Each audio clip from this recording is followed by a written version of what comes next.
It has been nothing to see here, move on, all of that has changed. Here was a phenomenon that the government couldn't protect us from. What's really going on with the UFO situation? What was the most impressive thing to you about this video, which the world has not seen yet? It has everyone asking questions. More and more witnesses are coming forward. There are many who believe that the government is hiding the truth of this. Are we alone in the universe? No. They're coming here.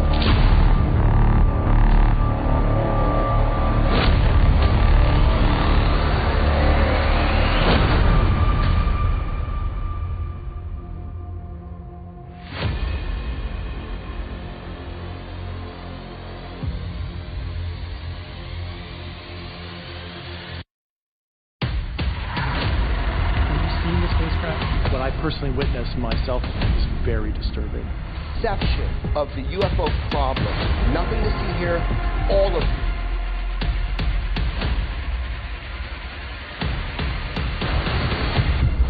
Here was a phenomenon that the government couldn't protect us from. The greatest superpower the Earth has ever known basically admitted there was no way they could defend themselves. I don't trust the U.S. government. And I'm a United States congressman. They told me that I'd kick the hornet's nest.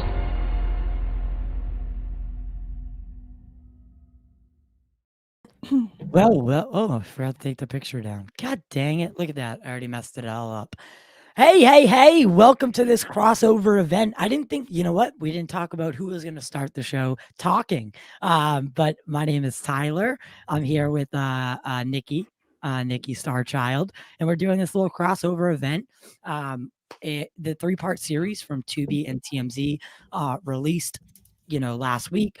We figured, why not come together as 2 platforms, 2 channels on this holiday, when I can actually do a morning show and get together and just have some fun, talk about the things that we love. Nikki, I just want to know, first off, what you thought of the series overall. Yes, thank you for asking. I'm very excited. Obviously. Oh, yes. You introduced myself. I'm Nikki Starchild from the Alien Girl 111 show, to all the amazing viewers over on Total Disclosure. Yes, super excited. Me and Ty have been working really hard to create a super duper collaboration like this that's going to kick butt and blow your mind. You don't even know what's going to happen. And yes, thank you so much for being willing to do this. I also wanted to just take a moment to say thank you so much for putting together all the amazing graphics, videos, and clips that you put together today. While I was on Twitter before this happened, there was a couple people. There was one person who replied and actually said that this is not available outside of the US right now. So if you're in an English speaking, or if you're in any of the other countries right now, this is going to be one of those ways to kind of get a spoiler if you can't access it through a VPN network. Oh yeah, so much. That's actually a really good point. I didn't think to say that. Yeah. So, to anyone who hasn't seen it, there will be clips of the show. So if you don't want to see any of it, I come from the pop culture world, so I kind of get that. Spoilers are a huge thing. I don't know if that's the same in UFO world. Don't spoil the movie for me or I'll kill you. Because that's how some Marvel and DC fans are, legitimately. And it's a real thing. Spoilers are against my religion. So anyway. And also it could be a good thing too, for those of you who are into guys, see it. Just to address something real quick. I know I'm out of focus. Just give me a minute. I'm gonna fix it. I just can't really do it right now with I don't know. So it's got my background unfocused. I mean, focused, and my foreground unfocused, which is the opposite of what it should be, which is really weird. But no, Nikki, I'm so glad to have to be here this morning. And basically, what we decided that we were going to do, guys, is that we were going to kind of break it down episode by episode, a loose kind of structure, but we're going to get through all of it. And I have critiques, I have dislikes, I have likes, and I hope, Nikki, I hope you do too. Because again, I think this was a tremendous series, but it did heavily focus on certain people, and I felt that it could have done more with the 3 episodes, instead of kind of just honing in on, Corbell and what Corbell's done. Nothing against Corbell, but I think they could have widened the scope of this a little bit and, done more Gary Nolan. All the Gary Nolan stuff was amazing. Like, I have a clip that we'll play later where he says that Neil deGrasse Tyson needs to grow up. And I was just like, mic drop. Like Gary Nolan. That was awesome. That was awesome. I'm going to write that down because that was, I got a great story about Neil deGrasse Tyson because I met him when I was 16 years old. And this is partially why I'm here, if you want to hear it. But that was awesome. Gary Nolan sticking it to Neil deGrasse. About time. It's just a 1 minute. Neil. Yeah, it's a 1 minute clip. So why don't we just go ahead and start it out? Take out slightly more extreme position than you normally would. If I'd said 60% or 95% or even 99%, it wouldn't have gone anywhere. I think as long as the public doesn't give up and still continues to press, maybe one day somebody in the government will make a mistake and the information will get out.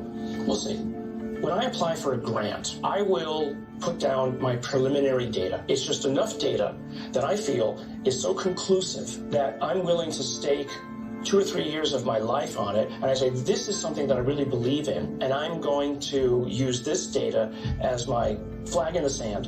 And I rarely put forward a hypothesis unless I know it's going to be right.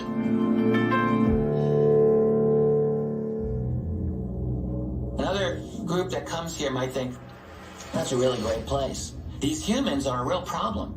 They're detonating all these nukes. They've got all these weapons.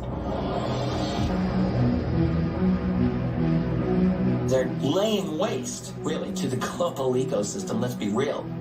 And they might be thinking, we can manage that a lot better than they are. How do we do it? We're not really biologically suited for it.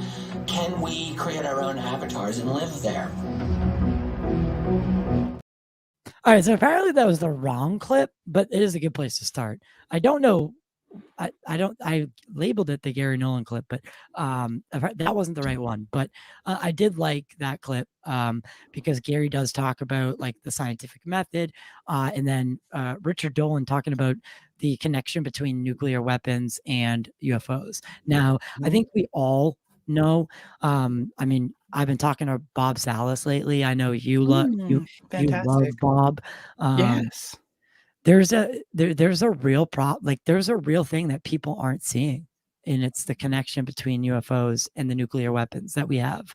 Now, did the phenomenon start in 1947, or did it really ramp up in 1947? And I tend to think the latter. I don't know about you, but yes, so they do get into that in this series. Mm-hmm. Oh yeah, 1947 was definitely when everything started to ramp up.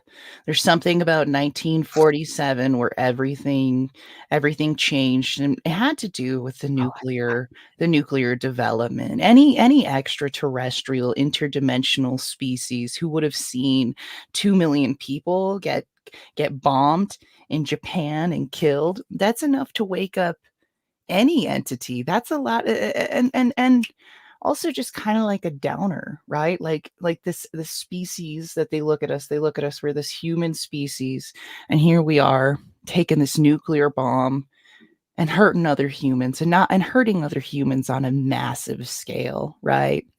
And then there's also that theory that the nuclear bombs screw with their dimension, so that's why they came at that time. Yeah, right. Like if we throw off a nuclear bomb, then like it shakes up their house or whatever, and they come here and they're like, "You guys got to stop."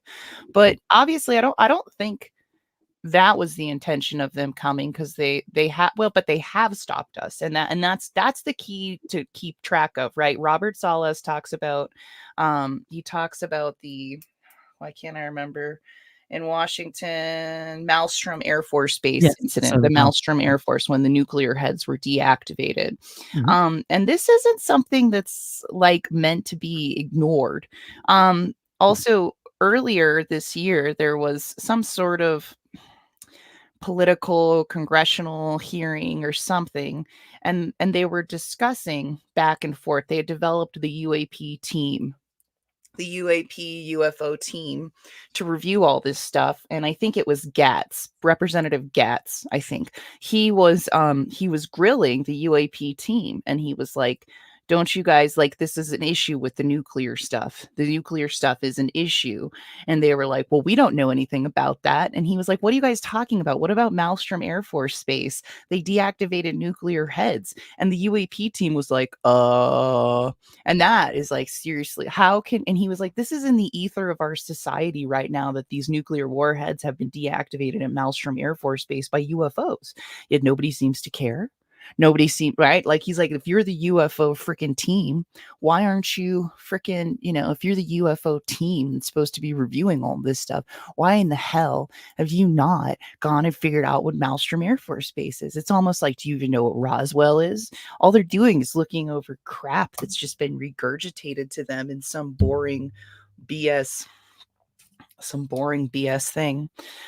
So it's good to see a level of seriousness be put into this. It's good to see this level of seriousness because it looks fine.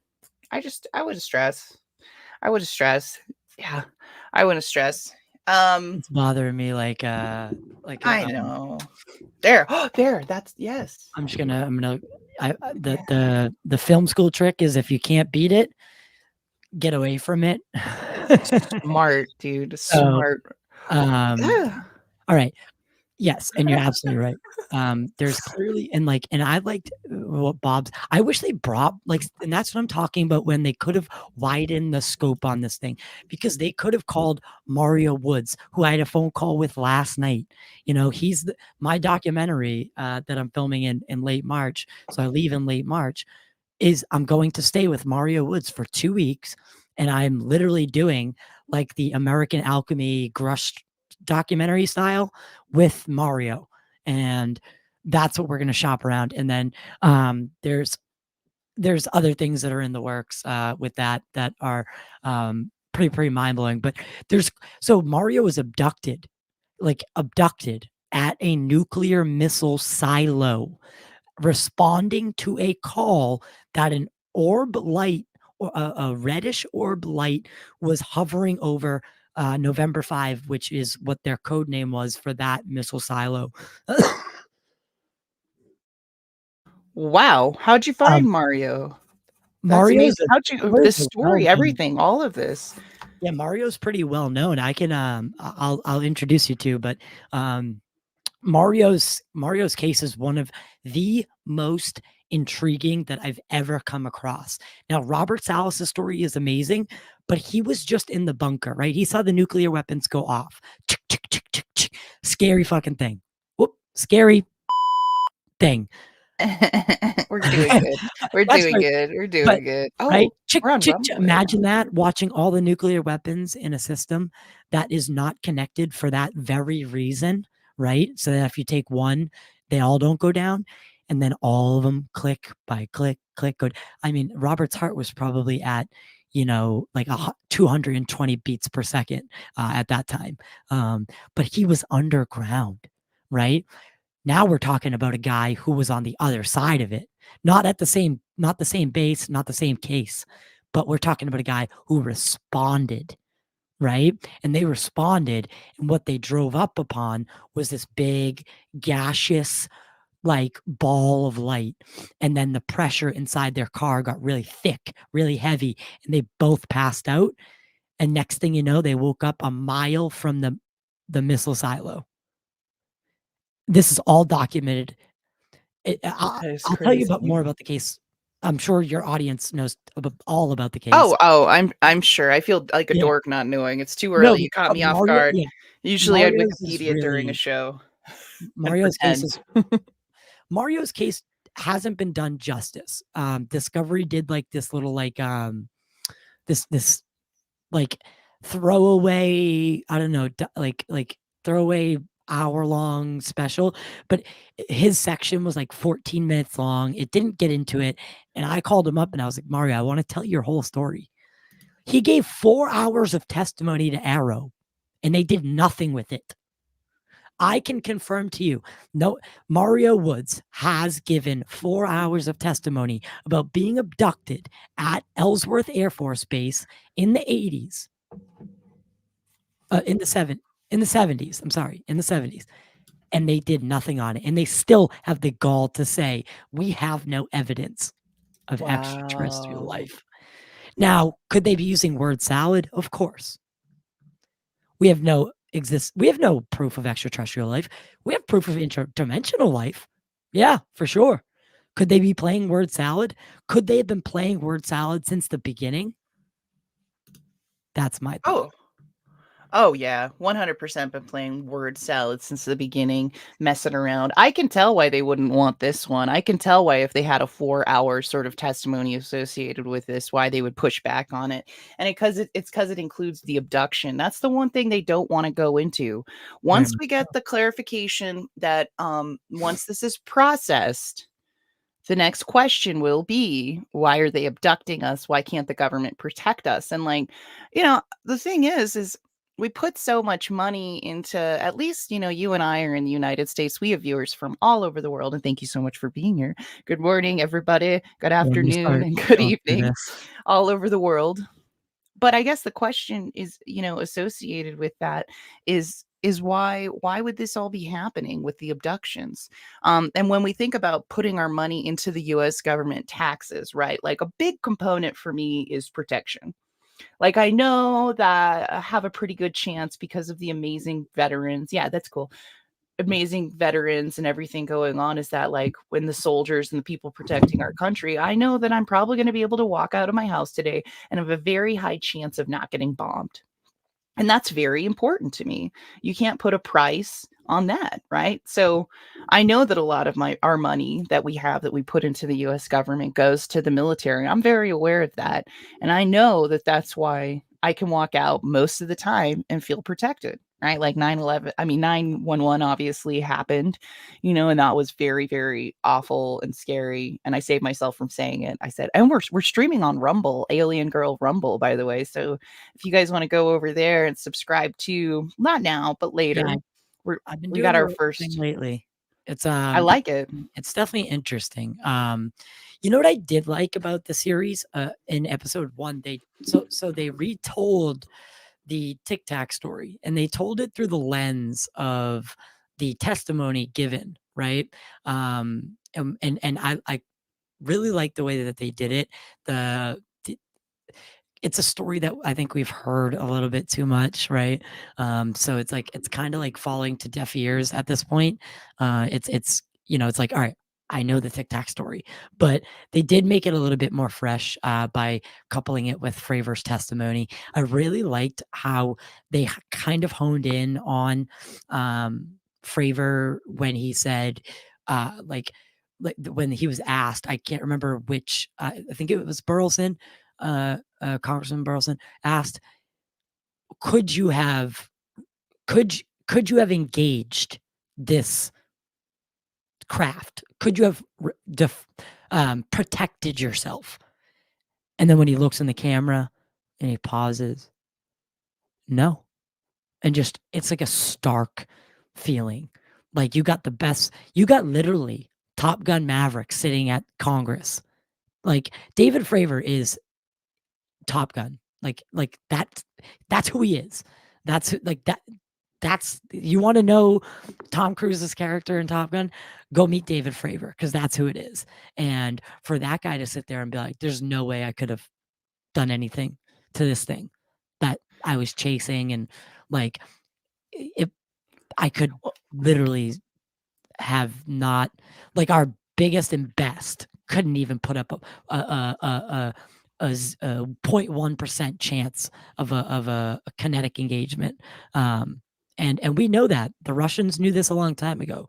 They said they were ordered after losing 12 pilots to stop shooting at UFOs because they have a tremendous capability of retaliation. Now, that's a scary thought because I think if we start shooting on them, they might have to defend themselves. And that's why I brought this clip. Now, I brought this clip because I think it sets up a little bit of what we're talking about with Corbell. Because this, guys, let's not jump around. This series was the Corbell show. I think we can agree on that, right? Oh yeah, 100%. This was Jeremy Corbell. But he held it together. He held the weight. Like he did a good job. And this made me like Corbell more than because he's seeped with criticism. And there's a lot of things that made him very real in this that I liked. One, he also disclosed what he does for kind of like to sustain his life.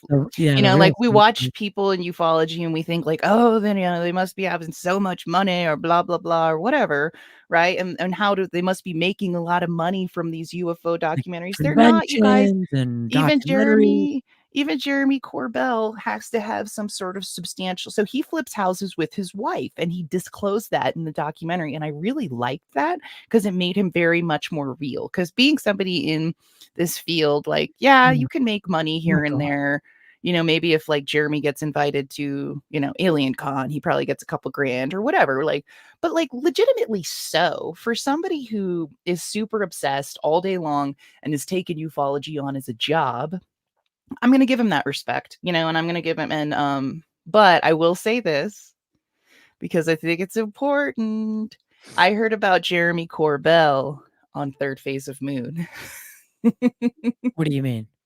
So, when Skinwalker Ranch, Jeremy Corbell's movie came out, I had never heard of Jeremy Corbell, and I've been watching like Third Phase of Moon is the channel that I frequently watched for the last 13 years. Brent and Blake definitely got me excited to get into this thing and getting all into this because I've been such a fan.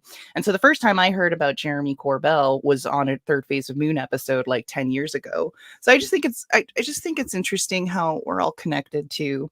But to go back on what you were saying about Fravor saying, could we take it down? And that creepy moment where he just looks in the camera and he says, no, this is a moment that Americans do need to pay attention to, regardless if you think it's alien or whatever. There's some craft up in our skies and we don't know what they're capable of.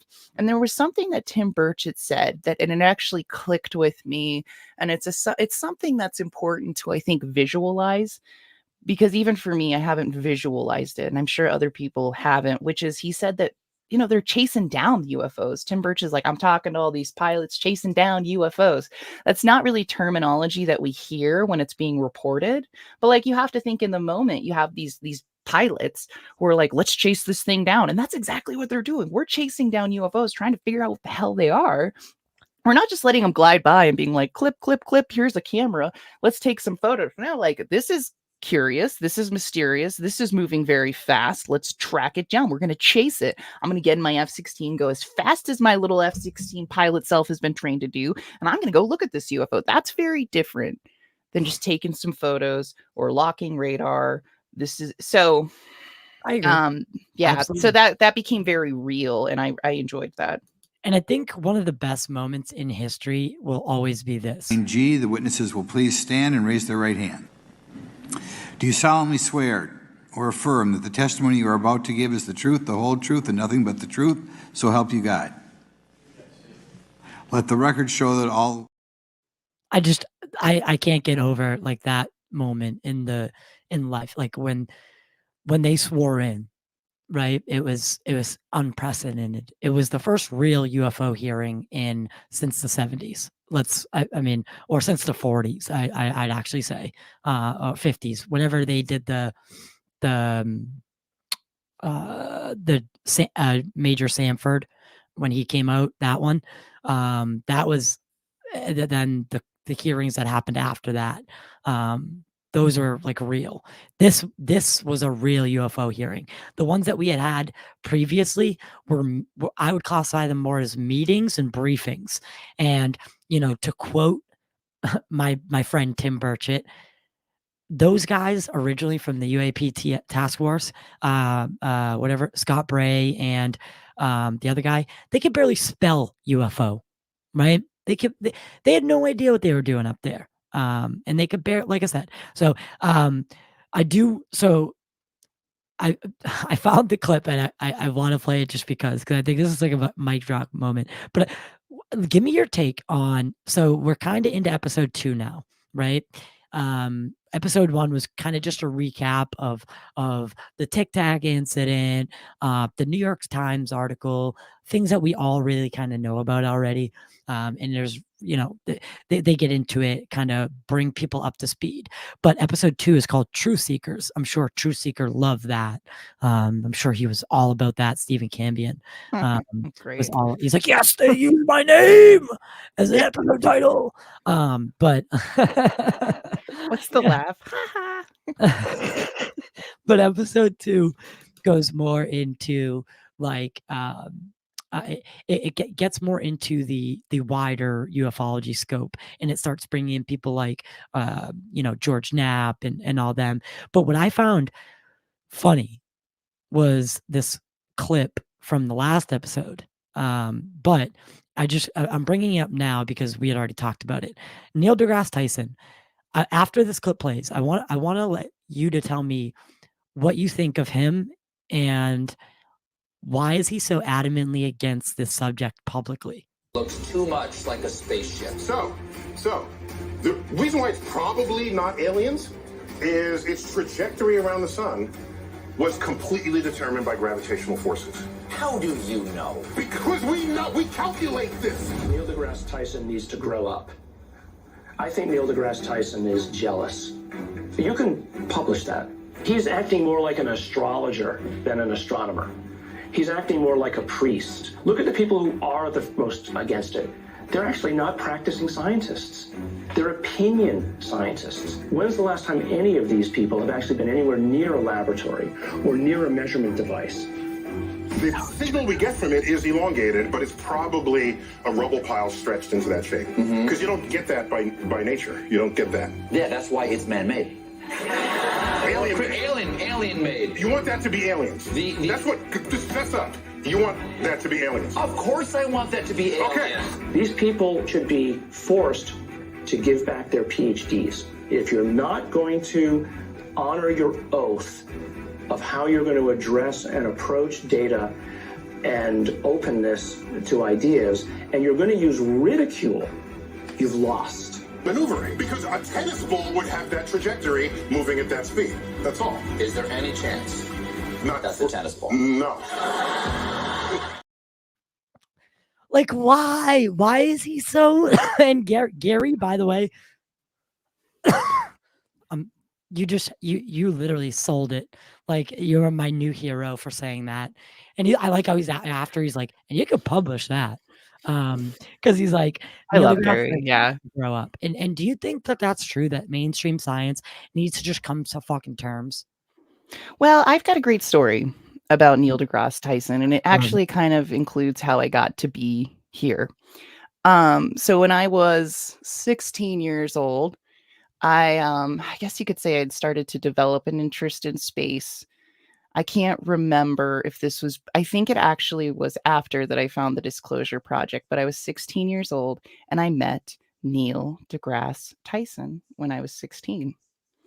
So he came and he did some event where he was speaking at my school and all these people were there.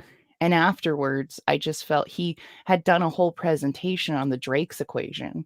And throughout the whole presentation, Ty, he was saying, of course there's life out there. Of course there's intelligent beings out there like us. He said that on a presentation in front of a bunch of people, hundreds of people, at this presentation I went to when I was 16 years old. And I was so moved by Neil deGrasse's presentation that I wanted to go talk to him afterwards. So I was in line right? And like the kid ahead of me was like, I want to be an astronaut. And this was before Neil deGrasse was on TV, before he had best-selling 2001. This is figure. Yeah, he was not a public figure. I didn't see him on He was TV still until 10 years a real later. scientist back then. Yes. And so I go to like, to not to interject. Oh my no, god. no. Yeah. That's what kills me the most about him is the science that he's famous for. No one can prove. Like no one at the time, you know, it was all hogwashery. It was like it wasn't proven. So like there was in his classic thing is if UFOs are real, why don't we have pictures of them? Why hasn't anyone stolen an alien hammer? And it's like, well, have you ever seen the inside of a black hole? Have you been inside a black hole? Can you bring me the inside of a black hole? You were literally working on theoretical science, and now you're criticizing the same thing. So back to your story. Dude, it's so true. And I'm in line, Ty, and then I get up to Neil deGrasse, 16-year-old alien girl, right? 16-year-old Nikki Starchild, looking in Neil deGrasse's eyes, and he's looking back. And I say to Neil deGrasse, thank you, this is a good moment. I say, are you serious that there are aliens out there? And he puts his hands out like this, and he looks up at the sky, and then he looks back at me and he says, of course there are, just like that. And so like I have that moment, and people can think that it's not real or not, but it just reiterates to me, and it reinforces the idea that he's got what I like to call the cocktail party personality. He is the perfect personality that makes me really upset, because it's an intelligent person who could stand on our side, but to be able to be part of the side that everybody agrees with, the safe side, because, you know, he's going to be the one who tells everybody it's wrong, because he's going to be the one who's right. And he's switched up his narrative as all this has come by, because I've been watching it because of what he told me when I was 16. I was very upset. Like, this is something that, like, so after Neil deGrasse told me this when I was 16 years old, I jumped into watching the Disclosure Project. I got super into Stephen Greer. I was looking up as much UFO stuff as I could, and it was his fault, dude. Like, part of this trajectory, the Phoenix Lights, like, this was part of Neil deGrasse. So then I get up here, you know, and I start doing these things. And I'm like, this is a guy who's going to say whatever he wants to say. And he did it when I listened to his thing. He was trying to sell books, and it's sensational to talk about aliens. It benefited him then. Then he started selling books, and he backtracked. He wasn't going to let anyone think he was an alien guy, even though this whole freaking time he has been an alien guy. So he has what I like to call the cocktail party personality, where he's the coolest, he's the smartest, he'll keep it going, he'll keep the facade. But you'll see as time changes and you keep asking him, he'll do like this balanced thing. Well, like, of course there's aliens somewhere, microbial, but they can't get here. 5 years ago, you guys, he was saying it was impossible for life to exist anywhere else, which is very contradictory to what he told me when I was 16, which is a clear indication that he's somebody who changes his narrative and what he thinks depending on his audience and how he can manipulate them. Okay, there you go. That's what I think. Wow. That was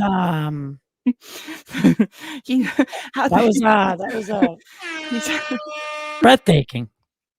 He took me down a rabbit hole. Yeah, you just mic drop moment. I think no, and you're absolutely correct. Because, you know, like I said, when I go back to it, when I start thinking about it, I'm like, you know, he made a living and he became a public figure because of black holes, which were something that were completely theoretical and had no hard evidence and science. And he is the guy, and he is part of that team that brought that into from science fiction to science fact.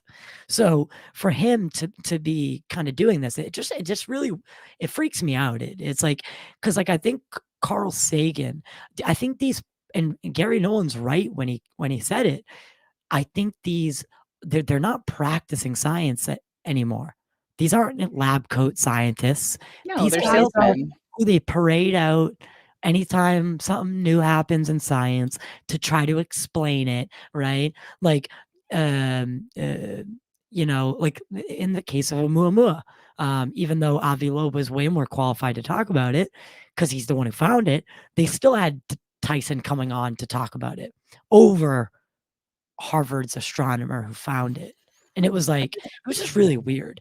But and it's an ego thing. It's an ego thing, Ty. I didn't mean to interrupt. Definitely. But and it's one of those issues, man. It's like it's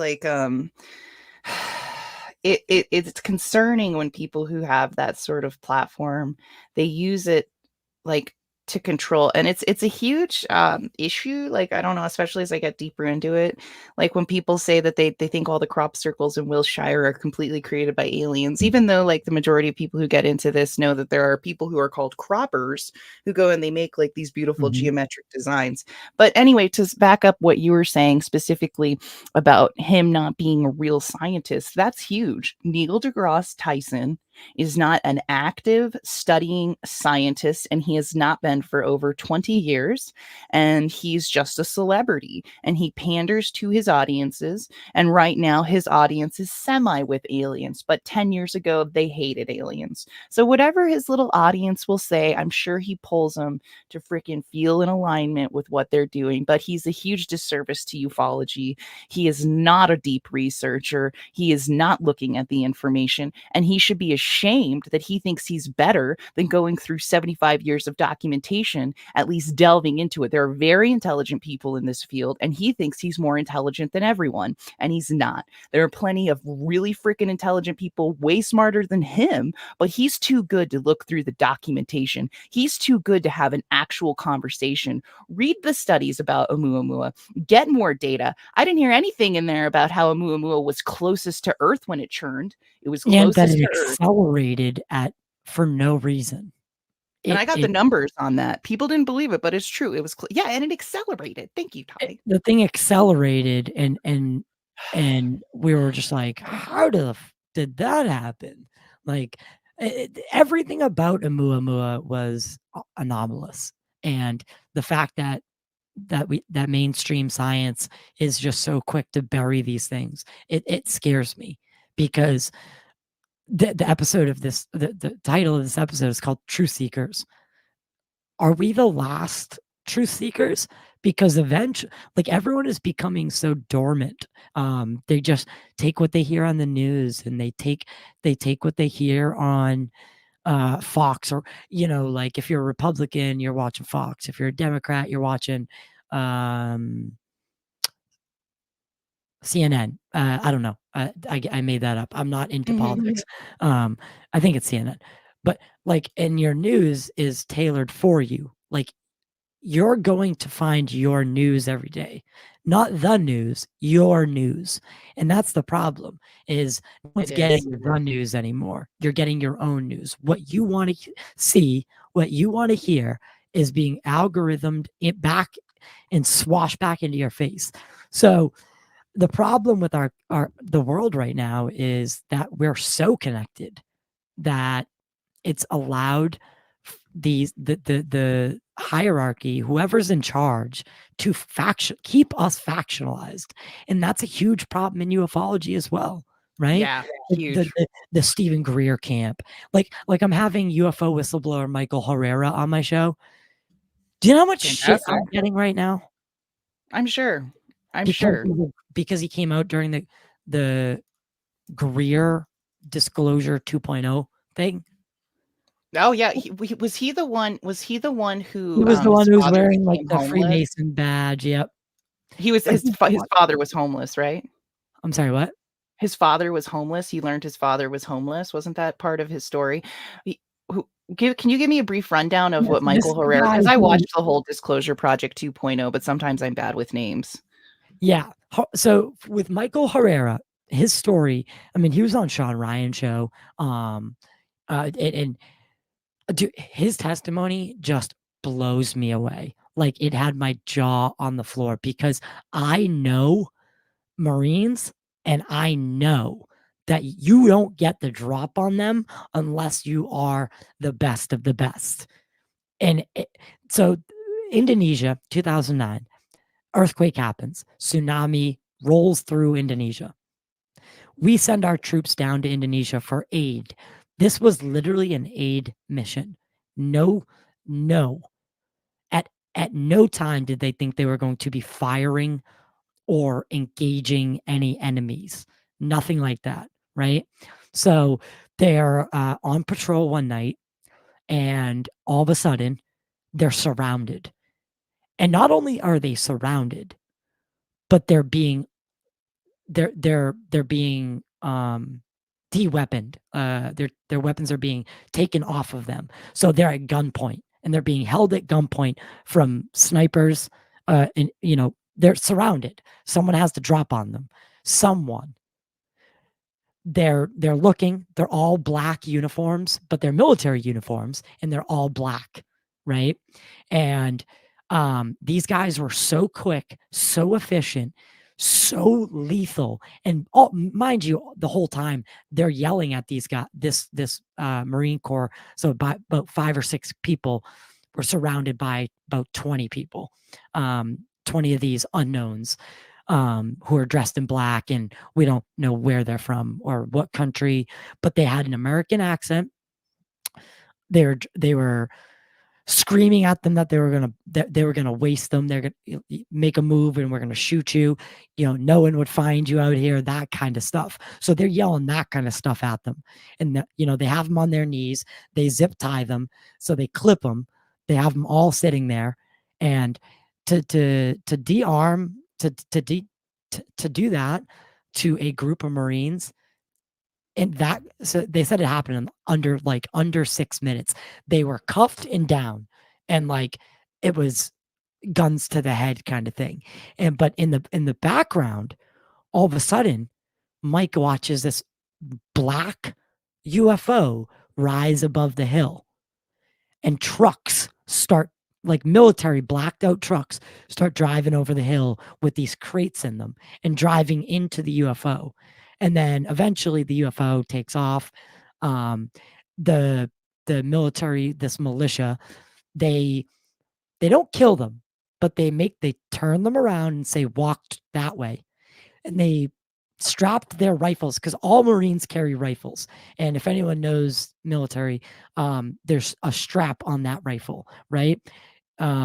They tightened, so they put the gun behind them and the strap right here, tight as it can be, and put their arms like this, so that even if they wanted to struggle and turn around to try to get back at these guys, it would take them too long. And they had no ammunition at that point anyway, because they took all the other guys took all the ammunition. But so there was a blacked out UFO, blacked out militia who overtook a Marine Corps patrol, best of the best, with putting crates into this UFO. Now he comes to tell later that these were humans in the crates, that they were using the natural disaster to take people. That's the story.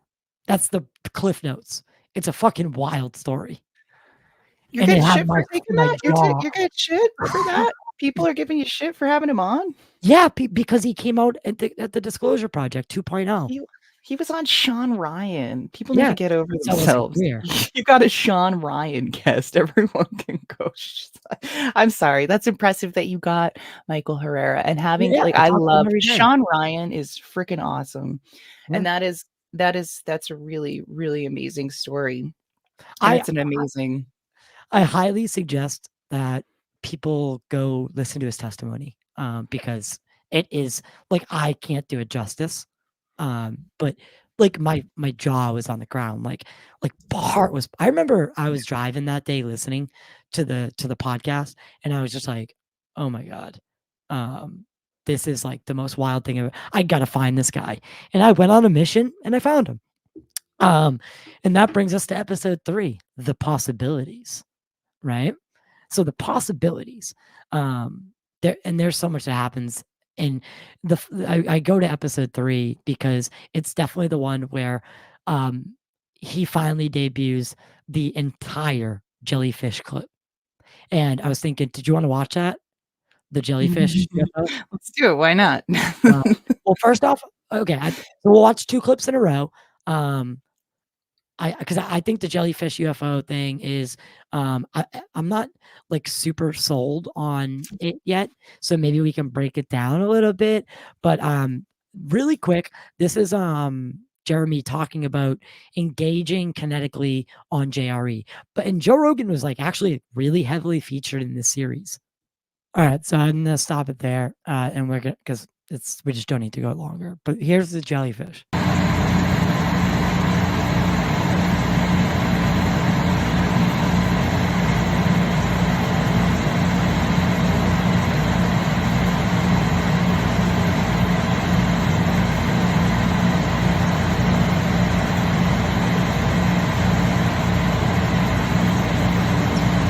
It's so weird. Phasing into it. Yeah.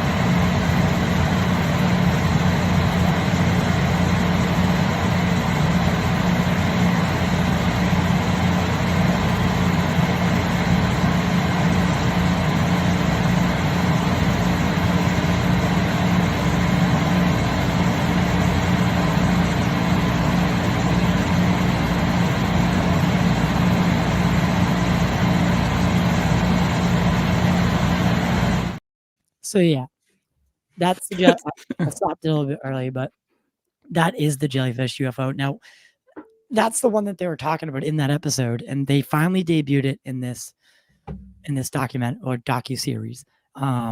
What did you think of that? Because yes, there were a lot of different things. Yeah, where were you at with this? Where are you at? Dude, I have no clue, because it kind of could look like a like, I hate to say this. I really, really do. I hate to say this. You don't have to hate to say it. Say a balloon with a payload, like some sort of weird balloon with a payload that maybe is using some advanced form of camouflage. We've seen it. We've already seen it being developed where they can bend light around and kind of make it translucent. We've seen this technology being deployed in China. That looks exactly like the Chinese spy balloon, a little different, but what if they're starting to use that technology? I don't know. I know the jellyfish is before the Chinese balloon that we could see, so that wouldn't really make sense if they had, but I get it. I'm just throwing out ideas, but to me, it doesn't really look like a UFO, but then who am I to say what a UFO looks like? You know what I mean? Right. Like, you don't know, right? And they could, if they're interdimensional, who's to say this isn't their structural biological body, right? Like, we Yeah, don't I guess what I'm know. saying is it just doesn't look too aerodynamic. Right. Yeah. I agree. It looks to me, there's a couple different things that I've seen, and I could go back and forth on all of it. Stephen Greenstreet did a really good debunk. I mean, he really did, but I mean, he says everything's balloons on another way. And then I found a lot of information from newspaper clippings that somebody posted. I even did a whole show surrounded by it about jellyfish UFOs throughout history. Right. So when we add this historical lens to it, where there were incidents that people found to be really important, and they decided to have it documented in the newspaper when they see these things, or be able to go and talk to other people about it. Right. That's a huge kind of like, what's going on. At first glance, I saw this super early, right when I woke up before my show, and I literally thought it was like a meme or like a funny video that somebody put together, because honestly it kind of looks like, what is it, the green ghost from Ghostbusters? That was kind of what I saw at first, or like some weird giant Muppet. And I thought it looked like somebody had taken the video footage and just kind of popped it into like some military thing. So I woke up and I was like, this isn't real. Come on. Like, this is funny that somebody would do this, that they'd like, because it just doesn't look like anything that they would, that I've seen in terms of it being a UFO. Like, but there is a history of jellyfish UFO. But Stephen Greenstreet did a really good, interesting debunk that a lot of people think's legitimate. But when it comes back to it, I want to really focus in and hone in on why the Jeremy Corbell videos do have weight and legitimacy, in my own opinion. And it's that this is confirmed that these are military video footage. This isn't somebody with a cell phone camera. This isn't anything that's been adjusted or heightened or anything like that. There's been no video alterations. Like, you can guarantee that because it's direct footage from the government. And that's some sort of authority and validity that we can't get with every UFO video. So he does vet them, right? Like, and you have to give him that credit. Like the authenticity of the video, like, there's no question that it's not CGI. Like, it's not, you know what I mean? Here's the thing. This Joe Rogan is currently on like episode 2000 something. This episode is from it's 1853. So think about that. He's had that video for that at least that long, and that's a long time. That back, I can't even remember what the date was when Corbell went on, because I know Corbell's been on twice in the past like year and a half, and this was one of them. But I mean, the guy sits on things until he does know, like, okay, I can rule pretty much anything that I would think is prosaic out. Now we're going to put it out to the public. And there's like a huge debate about that, about whether, and I think you did a show on it, should people wait to put things out or just put them out and let the UFO Twitter sort it out if it's real or not? Maybe it wasn't you that did that show. I'm not sure, but someone, maybe it was a space or something. But what do you think? Do you think that people should just, do you think people like Jeremy should sit on those things, or should they just, does the community deserve to get it? Well, I think times have changed. Pre-2017, post-2017. I love Linda Moulton Howe, will till the day I die. But pre-2017, I would really say that was a good journalistic sort of thing to do in the paranormal UFO world, was if you get it, go share it. If you get it, go share it. Those stories were so rare that, like, it was like, yes, let's take eyewitness testimony. But like, that time is kind of like, I feel like it's moving forward and transforming in a different direction, just like we were talking about MH370 for this. Yeah. Like, I love Ashton Forbes. I love the channel he's got. I'm super into it. But when it comes to MH370, I had to get off that bandwagon because nobody could prove to me what cameras these were shot at. Nobody could prove to me what satellite angle, what type of satellite, how did they get two exact freaking angle? Like, it just seemed improbable to me if they couldn't track down where these satellite cameras were, that it could actually even be real. Used for said. Yeah. Used for said data collection. Yeah. Yeah. And so, you know, when we look at so as these things have changed throughout time, like, I do look for multiple sources before I get excited about a UFO, because I have been tricked. Like, how naive have I been? What's his name? Well, okay, I want to ask you something. I can tell you how naive I've been. And so I always double question everything, because it's like, I've been wrong about a lot of things. And then I learned that I'm wrong, or I find it and I'm like, oh my gosh. And that's kind of what drives me into the field too, right? Is it's like, I have been wrong. And then, so I try to see all sides, because it's very scary. Like, if all of a sudden everybody's like, oh yeah, the aliens are here, that's a worry. And before 2017, nobody believed it was real at all. Nobody cared. It was all crazy tinfoil stuff. And then afterwards, you're starting to bring some people on who are kind of like, I am taking this in. I am kind of feeling this. I am. And at the same time, they've got a deterrent from it, because they don't want to be labeled. So these weird two groups. So now at this current time, I'd say it's important-ish, but on another level. If a giant UFO is going to come out tomorrow and it's flying over, I know it's the channels that are going to immediately go live and show it, that aren't going to vet it, that are going to get there first. And that's just the reality. So, you know, when somebody like T-Palm gets a UFO and they get it in that moment, and they get, like, they're going to put it up first, because they go live the second, you know, and so, and that's important too. And that's important too, right? Like once that, like I always think like when an alien invasion happens, it's gonna be, you know, channels that are gonna be okay with not vetting that information that get it out first. So it's kind of like it's both, right? It's kind of both on some level.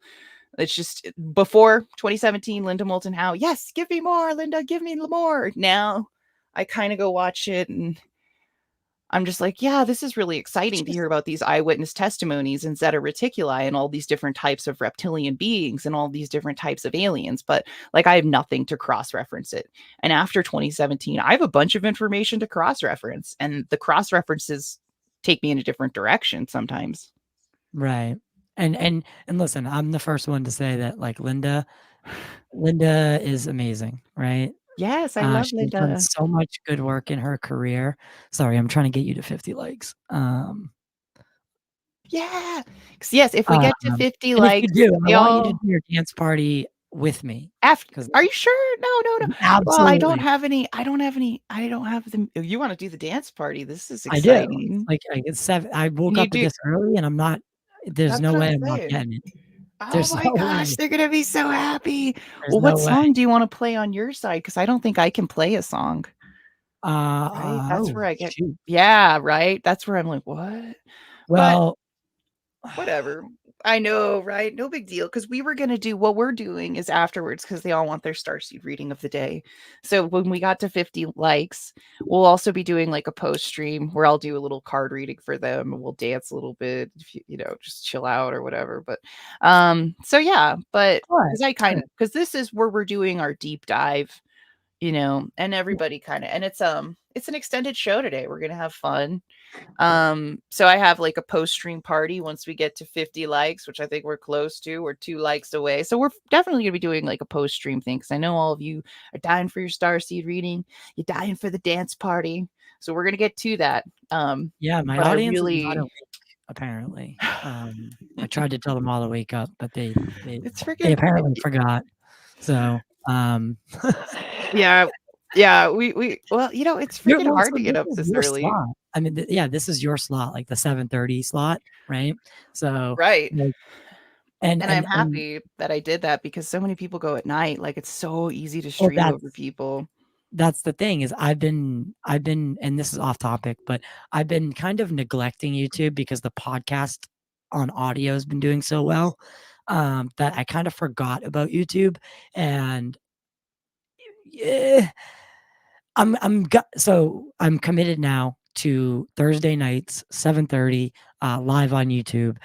So, you know, part of being here today is to kind of, you know, talk to your audience as well, and, you know, let them know that Thursday, 7:30, we'll be doing live. So I'd love to see you all. Yeah. And you know, you're always welcome to join. Teresa Tyndale is going to co-host it with me. So she's awesome. So her and I have been, we clicked, and you know, I'm now a founding member of the Hollywood Disclosure Alliance. So perfect. With Steve Bassett and Dan, and let's just say I have some pretty interesting guests coming in the future. The guest list, I think I'm booked through March. That's awesome, dude. That's the way to go. I my calendar this week. I know just this week. I was like, doing a recording every day. That's great. But aside from that, so the possibilities. There's a clip I wanted to play because I think it's this. So there's 2 actually. Disclosure is a double-edged sword. Real disclosure means truth. That's what we must always remember. And the truth is not always fun. The truth is not always psychologically reassuring. The reality is that the truth can be disturbing. The question is, do you want to know it or not? There's a good analogy here. You're asleep. You're dreaming. In your dream, you're on the beach. I didn't know you could hear me coughing. Drinking margaritas. You're having a great time. It's awesome. In reality, your house is burning. What do you want to do? You want to keep with the dream and keep drinking the margaritas in your dream? Or do you need to wake up and deal with the fire? When I'm told I can't know something, oh, you don't want to know the truth. You can't handle the truth. Fuck that. Yes, I can. What does it look like if we figure this all out? We're pretty close to reaching the most realistic goal that I think is achievable, and that is for a government to acknowledge there's a non-human intelligence among us. I don't think that there is ever going to come a day when they're saying, yeah, aliens are real, they've been abducting us, there's nothing we can do about it, they control our nuclear weapons, sorry, good night. That's not going to happen. I think we are pretty close to forcing the hand of those keepers of the secrets. Genuine disclosure of the UAP UFO subject would be probably just about the most earth-shattering thing imaginable. It would have implications for our entire society. It really will show, potentially at the deepest levels, a society that has lived a foundational lie for an entire human lifetime. I don't know what gets bigger than that. There are a number of different theories about what this phenomenon might be, but then also the prosaic explanation that it may simply be our own technology that the U.S. government has that we just don't know about yet. Oh, I got a lot of stuff to say after that. Ready? Here we go. Yeah. So, and then there's another one. So we have 3 more clips to play total, but this is why I wanted to play that one first, because I like how Dolan is calling out Greer on like a big scale right now, saying, stop telling everyone that it's butterflies and dandelions, because we don't know that is true. Dr. Greer, you were you in your prime. In my opinion, you parked your car at Money-Making Avenue and you put the e-brake on and never left. That's okay. Do you, boo? Charge $2,000 for an outing to meditate on poles in the weekend. That's fine. Do you, boo?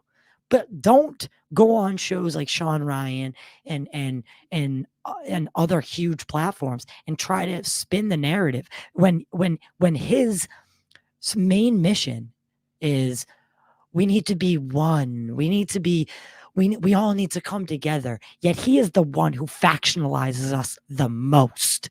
And it pisses me the f off that he contradicts himself so much. But he's in the know. He is in the know.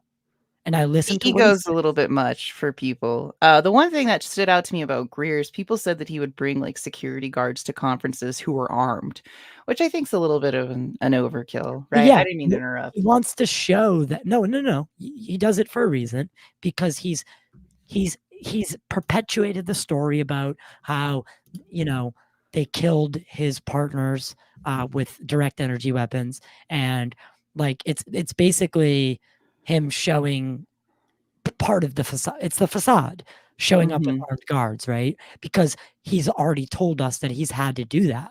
So he needs to have that now, or people are going to. So it's all part of his thing, right? Like Stephen Greer, the jacked ufologist, right? With some jacked. He's older now. Yeah, but he's still ripped somehow. Oh yeah. He's ripped, dude. But let me ask. I know you're Star Child, Nikki Star Child. Right. Tell me you don't think that this is all good. What is all good? Greer? No. This? I think this is awful. No. I've come to do the people in the sky. Are they all good? Or are they malevolent? Are they benevolent? Yeah. I think do we not know? There we go. Okay, that's what I needed. I think it's a mix. For sure. Yeah, and I kind of like, right. There's Kim Jong-uns and there's Mother Teresa's. It's going to be the same no matter what spectrum of the universe you're on, right? Right. There's going to be evil people and super peaceful people. Yin and yang, the balance of the universe. Exactly. We know they're going to exist. Yeah, we know that. Mm-hmm. We know that exactly. But. And Dolan has been very adamant lately about it, like saying like Stephen needs to stop because he's he does have a huge following. a huge following. People live, breathe, and die Stephen Greer. And that brings me back to Third Phase of the Moon. Now, are you still in contact with them? Oh yeah, they're my friends. They'll be my buddies probably till the day I die, just because, yeah, Okay. we know each other, we know each other's families, and yeah. Yeah, because I know they work closely like with Greer sometimes. So Oh yeah, it was yeah. cool because like the day they were working on it in Washington, they like texted me a photo of them with Stephen Greer, and I was like, oh my god, like dorking out, right?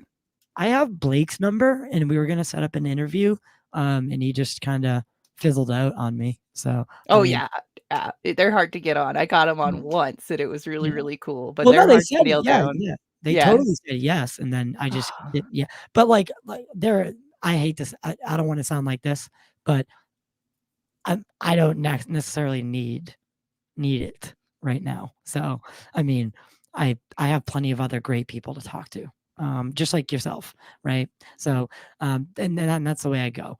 But there's the other. So you said you had some other stuff.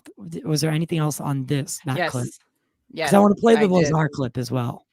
Oh, that's a whole other thing. I'll give you my notes of that clip. Which is, I do think that we're living in a dystopian society right now where we're being denied information. And that's one thing that really pushes me back. And I want to say hi to First Floor Audio in the chat. I love you. He wrote all the tracks to Alien Girl. But I think that's what's going on is like, I think of myself sometimes living in this cosmic North Korea. And I think that there are things that are being denied to us. And it's just little pieces of information. And I think I should be privy to know everything about my existence if the overarching organizations like the government know about what's going on. So I like what, the one thing about Jeremy Corbell that's different and what gets him is his intensity, right? So he said, yeah, I can handle the truth, right? Which is something that I think a lot of us are in alignment with. He just has such a strong, emotional, passionate voice. And I think people kind of align with that. And they have been abducting us, as George Knapp was saying in that clip. And that's the real thing. Like we were talking about earlier, like I feel okay buying into the American tax system for a lot of different reasons, but I know the majority of that's going to defense reasons because I know I can walk outside my house and be like, okay, I'm not going to get bombed today. Yay. Right. And so to have somebody tell me that they can't protect me from an abduction, that makes me like, okay, so I mean, it just makes us all feel defenseless. Right. We can't protect ourselves. And that's a very scary idea that they have been, because I have friends who've been in my lab and they have memories of being absolutely in school when they were a child. And we don't even need to get into some of this stuff because some of this stuff turned out to be very true. And we do have documents about a lot of different things of people being given like ways to like fog up their memory, and they've been taken into my labs and you don't know what's going to be happening next. And it can just be incredibly freaky with that. And I think Dolan's right. The disclosure is going to happen, and it's not going to be rainbows and unicorns. It will not be rainbows and unicorns. And as things have changed, I've really tried to change my method up with my interviews. So I have like a totally separate channel, and I set it all up finally yesterday called. I actually like what you've been doing with the Nikki Starchild podcast separate. So that's what that's what I've done, right? Is keep you want to keep your YouTube and your podcast separate, right? Yes. Because there is, at least for me, my one-on-one conversations are different than this, right? This is us like breaking something down, reviewing it, giving our ultimate review, right? These are different types of videos. Like when I do my one-on-one interviews, like, cause those are on Spotify, Apple.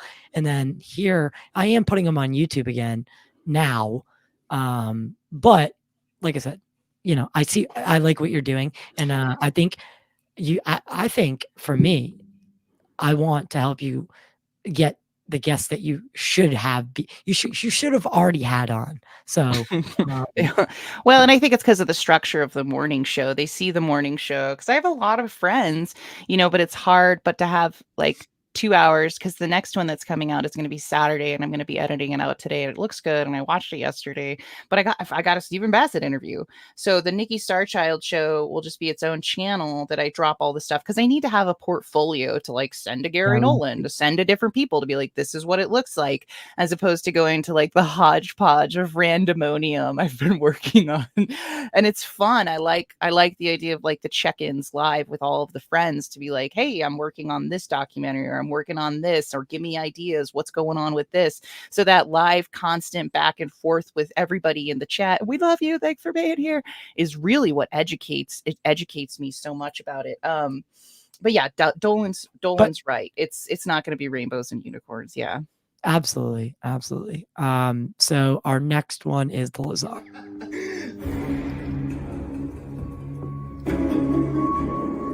On a personal note, I appreciate it, man. And I just got to say, man, you've really endured a lot. Again, whether people believe you or not, we've become friends. And as a friend, just thank you for encouraging me along the way, because, you know, I am fascinated with this, man. I don't know if we'll ever get to ground truth on this stuff, but I do know that people are coming forward who have direct first-hand knowledge of working on these. What else could we ask for, man? I mean, you would be completely validated. I think it's coming. I mean, it just seems to be going in that direction. And as far as you and George just doing your job, there's plenty of people in prison that were just doing their jobs.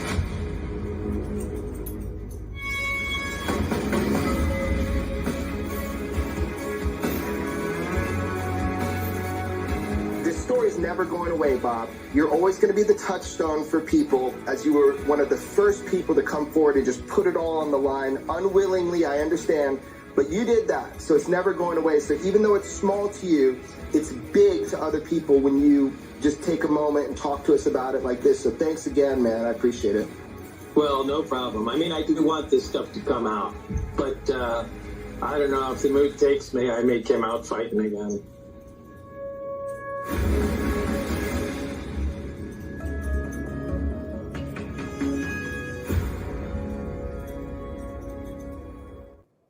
Okay, I know what's going down, man. I love this. Yeah, go ahead. I want everyone to really hone in on what Bob said last. If they, I'm paraphrasing because I can't remember the exact quote. I might come out fighting again. I think it's all. I don't think he will, and I know why. Well, okay. Well, I guess. I know it's exciting and it's a possibility. It also keeps everybody on the hook to want to keep. Did you notice that they cut? So as a filmmaker, I'm watching the episode, right? And now I critique things from like cinematography to color grading, sound, everything. Like I have a checklist and I went through. By the way, this documentary I gave like a 79.8 out of 100. So pretty good score. Love you, Ty. That's so cool. 79.8. You're yeah, no. That's so cool. You're so we play barstool. We play barstool around here. No even numbers. They don't exist. So we get as close as possible. 79.8 for UFO Revolutions by TMZ via Tubi, which I think is, by the way, shout out to both of those. Shout out to Tubi for working with TMZ and all these people to get that out for free, because that was awesome.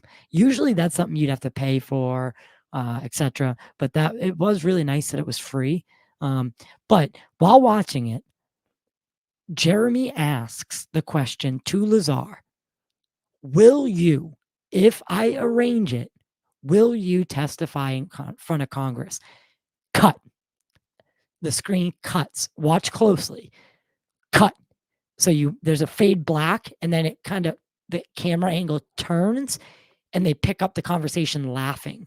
So clearly whatever Bob said was taken out and they shifted, because it goes right into this clip that we just started, or something. It veers off into another direction. So he doesn't actually answer it in the moment, but then says that at the end. So I you know what I mean? Yep. Oh yeah, I know exactly what you mean, and I know exactly why he said no. And I do think so. My theory about Bob Lazar, and it's That hard he for was like a me janitor, right?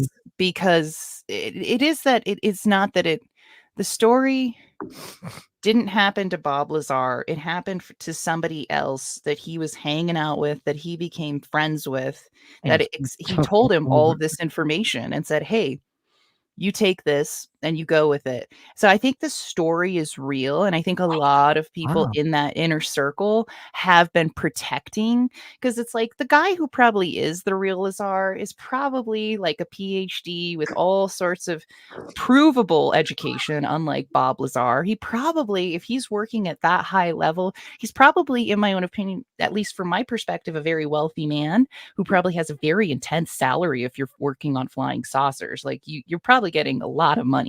And if that's the case, I don't see it out of the realm of possibility that he has a lot of people who probably depend on him, right? Like if you're making Absolutely. $200,000 a year, you're probably going to help your parents. You might even help your nephew. You don't even know who you might, if you have a lot of money, think of all the people you could help. You could be getting your nephew through college. Anyway, the point being is that there's a good reason to protect that person. So I think in the inner circle, and I don't even think Jeremy Corbell's in on it. I don't think George Knapp is in on it. I think they've been protecting one person. And I think it's that inner circle of people who are like, oh no, Bob Lazar's 100% legit. They know some of these people have the secrets and they're not going to ever unlock it. And all that the Bob Lazar thing was to do was to get that narrative out there in the Out there. 1980s. That narrative existed and just those words alone. And so Bob Lazar can't go and testify in front of Congress because that's kind of a big deal to lie about that, right? But I Well, think everything that's been delivered is in alignment with what's been going on and part of the disclosure. And it is, but when I saw that interview in the TMZ Tubi thing, number one, we had a huge movement of like, why don't you, after Grush, like, why don't you have Lazar go to testify? Like, this doesn't make any sense to any of us, because Lazar won't. And that says a lot. And I was really proud of Jeremy Corbell for putting the weight onto Lazar. And you're right, they cut it, right? Because that's a freaking huge question. I think that was an uncomfortable moment between Corbell and Lazar. And yeah. God bless Jeremy Corbell for putting a film on that. That is a triggering moment for him. Like it was almost like Jeremy Corbell was asking Santa Claus if Santa Claus was real. And Right. Right. Bob And Lazar had to be Santa like, Claus got caught "Oh." up and tongue twisted. And so it just showed how much Jeremy really does a good job focusing in on what he believes. He's got a good advocacy voice, right? Because he's very specific about what he's going at. And so it's very intense. And he threw that at Lazar, and Lazar got shaky. So for me, it was like, yep, okay. It's the Bob Lazar story's true. It just didn't happen to Bob Lazar. But God bless Bob Lazar for coming out with it, man. But we all know, I just think I've never that's what's heard going that. on. I've never heard that proposed as a theory. Mhm. And honestly, that's a really good, that's like a really well thought out, narrative that could solve some of the issues that Bob's story brings up. Yeah, and I made a little documentary. I'm working on it still. I'm going to refilm it all about it because I have all of the data, all of the information. These things don't make sense with Bob Lazar and they don't line up. But you have to ask, like, it's the greatest secret in the world. How are you going to disclose it? And it makes sense. So did you notice that Corbell was also on the phone? So I have a 35-second clip here. So Corbell was also on the phone with an I think they labeled it unidentified government's military source. I forget if it's government or military, but he's on the phone with them in the last episode and they're talking about some of the, like, have you heard about this? So I just want to play that one because so it kind of just goes to show you that Corbell definitely has people in the know feeding him information. It's just, is it some of it disinformation? Is Corbell like, so my final questions that I'm left with, and is what I think we'll talk about last before we bounce out, and that final clip, because I think the final clip will end it on a good note, the way I planned it out. But yeah, so let's see that. You know, if something is legitimate or real, just even knowing that what I received is an actual, you know, mystery to our intelligence agencies, that's a good heads up. So I appreciate that. It is a mystery. It is a mystery. False CIC. Yes, it is a mystery. I know, dude. There's some good stuff out there. I mean, here's the deal. I'm just glad that there's people in the IC interested in this, and hopefully if something is of that importance, people keep coming forward and giving that information to journalists or whatever, because I think it's, you know, it's key. I don't know if the normal process is going to move this forward. I think that, unfortunately... So, there was a moment... Sorry. I just want to take a moment to say hi to Angela. She's been in the chat. We're so happy that you're here. Good morning. And she had an amazing comment. She said, Angela, she said, I like this guy, Amy. So Angela likes you. She likes what you're saying. And then also shout out to Ben. Yeah, Ann Jolly. She's Angela. Yeah, she's a 111. She's a reg. She's a reg in my chat. Yeah. The one that did the she did the press conference on the She's in communication with extraterrestrials. So she's in the chat. She just subscribed to you. Anyway, I know that she's a big voice. Yeah, you have an open door. You have an open door invite. Put it that way. So just reach out. But so back. Do you remember? So there's a moment, and this has always got me about Corbell, the journal. So he calls himself a journalist. Now, most people would think to themselves, or people in the community think to themselves, when was the last time Jeremy wrote an article? Well, the answer is never. The journal tag that Jeremy puts on himself is a tag he puts on himself because he is working in relation to George Knapp. So the way because there's no way that he could get press credentials without being an actual journalist. The fact that he has George Knapp as his mentor, that's easily how he's able to label himself a journalist, because he's technically would not fall into the purview of a journalist. But he thinks he has all these protections because he's a journalist. And there's a really powerful moment. Yes, I know what you're talking about. Where the producer says, bro, you think that is going to protect you? And then Jeremy, like, you see him like for the first time get like kind of like tongue twisted. Like, Jeremy's not a guy who's at a loss for words that many times, but you could see that he was like, oh shit. Like, well, they caught his bluff too, and it caught it shut just like all of that. Yeah, because he has that crazy energy, right? And the bluff and the thing he's putting out there and the energy, and then the question, because I rewound it too. The question that they said was like, are you saying that, you know, journalists, you seem to have a lot of overconfidence that journalists are protected? Because that's what the TMZ journalist said. Like that was like a comment. It wasn't even a question.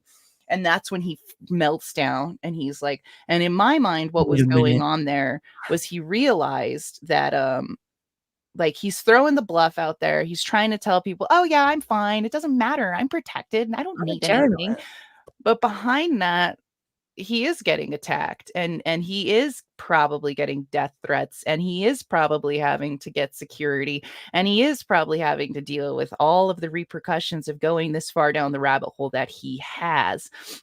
And so the idea that he's protected is a total bluff, right? Because he's an MMA fighter. There's no MMA fighter who's going to be like, oh yeah, I'm scared. You know, he's not scared.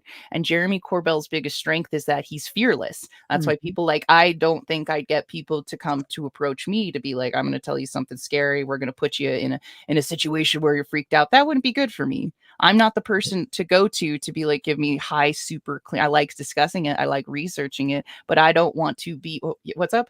I love this. But I'm not going to be, this one, Angela says, I don't know. But I pray to the ganja goddess regularly and do it I'm like, I'm ritually. literally praying Really to her right express my now. gratitude. Whenever Alien Girl goes full screen, you know I'm praying to her. Oh, good. Nice. I didn't know that we could have done that. But yeah, no, medical marijuana is a godsend. I could go off and on and off about it. Like I have epilepsy, and having epilepsy, you can have a grand mal seizure and like you can't drive for 6 months. And so I do think that also is a pharmaceutical conspiracy. You can just see it. Like we could just look at sales of Lunesta and all sorts of different things that could have been cured with cannabis, but it's another conspiracy that no. They'll throw a perk 30 at you. Yeah. Right? There you go. They'll throw perk 30s at you, and get you hooked on opiates.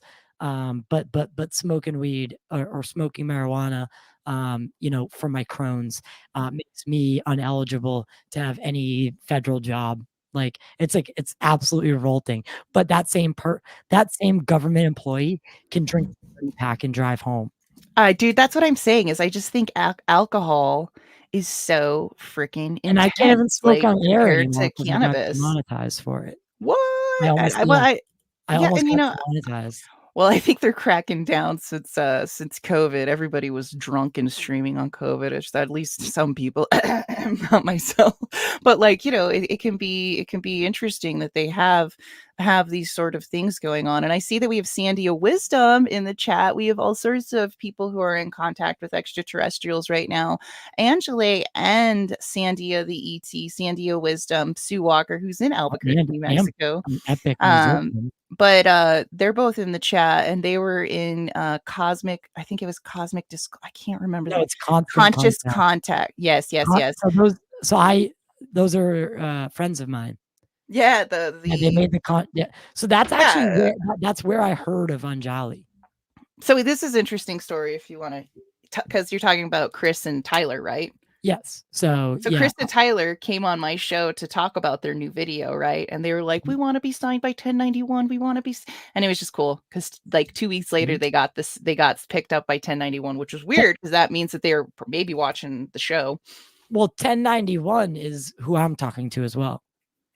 Why are you still talking? They're kind of iffy, man. They bought out Redbox, went bankrupt, and now they're not giving anybody royalties. Like every UFO documentarian has been screwed by 1091 at this point. Well, I'm that's why it's still talking, because just throw it out there. Yeah. But because they do take a lot of the UFO stuff on, so it is one of the places I am shopping. So, but I mean, enough about that. We're not here to talk about that. But I'm glad we should talk about it more off air because I think we could both help each other in some areas.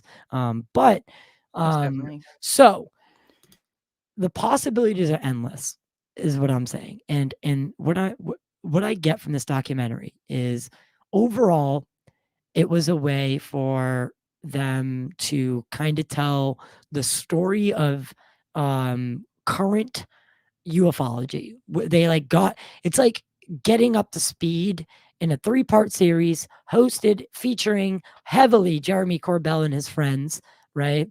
And it's a walkthrough of what they've done. And it's great. I thought the way it was done, albeit very conventional. One of the things I hate now, because I said all my likes, I've given it all the praise. There's a couple things I want to say I don't like about it. I hate that new documentarians seem to think that showing the set, Ross Coulthart does it too. When they show the set as like an angle, like the third angle where now you can see the boom mic, all the lights, like all the stuff that's supposed to be behind the camera. When they use that as an angle, it infuriates me because it takes away from for me, it takes away from the magic of telling a story when you can see behind the curtain of the story, right? I guess that's kind of what they were trying to do, though, right? Is to make it feel like you were in on something. Well, no, it's an artistic. I think it's lazy. I think it's lazy art. It isn't. Maybe it was cool once or twice, but I think it's being heavily overused. And I just don't like it. It's me. That's my personal opinion. I did not rank that against the film because that's my personal feeling. What I did rank against the film was that I think they could have widened the scope, and with the connections that Jeremy has, I think they could have brought on, with the 3-episode runtime that they were allotted, I think they could have had a lot more voices in it, and they could have they could have done a much wider scope story, and maybe, told a little bit more, because some of the general public needs to know some of these more obscure facts, and Corbell's very good at packaging that for your normal person, if that makes sense. Oh, no, totally. I think Jeremy and having it's always about being in the know, right? And this is one thing that I feel like I kind of do get pushed to the side, because people aren't into the idea of like a comedy UFO show. That's kind of the idea behind what I do every morning, is it's like a comedy, we're laughing at it, sort of this like Daily Show sort of vibe. And that really, really, really, people really push against that. Like people just being like, how dare, and I understand that. And that's why I've switched to do the Nikki Starchild show in the evening or whatever, because there is room for that. But it kind of seems like they like to create that group, right? They like to decide who's part of the serious ufologists. But at the same time, like, you're not taking in any of the debunks. Like, stop putting videos up. If you're going to put up the triangular green pyramid UFOs, you should bring up the fact that the US government said that that was bokeh. Even if it's not legit, you need to be like, they're lying to us, or something like that, right? Like, I know the US government, but they don't even go on that. They just show things that people have debunked, and then they sit there by these UFO videos acting like it's the gold of UFO videos, when most ufologists look at it and they're like, I think that's kind of crappy. I kind of have a thought about that. Why don't you go send this information to Stephen Greenstreet just to see if you really want to bring people into the truth, you got to have counter arguments. You got to have critical voices, and everybody just wants to squash any critical voices. And it's like, if you're going to have an open discussion and you're really so confident about your perspective, you should be able to have an open, calm, and it's similar to having conversations with people about like their faith, because I would say I am in a pretty big Christian network in my life. And so it's not really something that I discuss frequently with people outside of my life. But whenever I do have conversations about aliens and the extraterrestrials, a lot of people they'll get to these points where they're like, we don't even want to hear about it. Amy, you got to stop talking about it. And it's like that. But it's like, okay, so what about your faith? Like, is your faith you believe really the devil's so real? Superficial? What if is your faith so superficial that like you can't have an in-depth conversation about this, right? But their mom believed the world was 3,000 years old, but they don't, right? Somehow they decided to deny. These are real people, Ty. This group of people, the hardcore Christian group of people, think Nephilim were at Miami.